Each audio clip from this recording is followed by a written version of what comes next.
Welcome to Man Does Tech, where I solve the problems you didn't even know you had.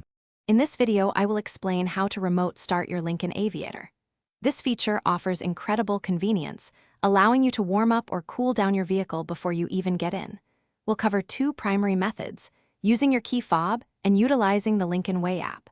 Both options are straightforward, designed to enhance your daily driving experience with just a few simple steps. Let's dive into how you can effortlessly prepare your Aviator for your journey.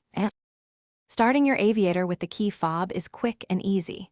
First, ensure your vehicle doors are locked by pressing the lock button once.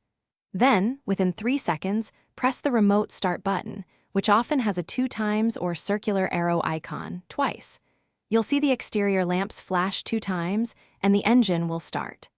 This method works from the distance your key fob can typically lock your vehicle, offering great convenience. For even greater control, the Lincoln Way app is an excellent tool. After downloading the app and ensuring your vehicle's modem is activated, simply log in. From the home screen, select your Aviator, then press and hold the start button. The app will confirm your vehicle has started.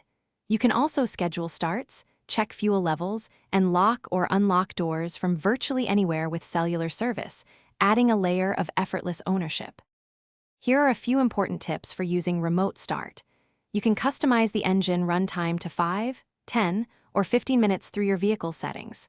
If you need more time, simply repeat the remote start process to extend it up to a total of 30 minutes. Remember, once inside, press the brake and the engine start button to take control. Your Aviator's automatic climate control will also intelligently adjust the cabin temperature for your comfort. Thanks for watching. If you found this helpful, don't forget to like and subscribe.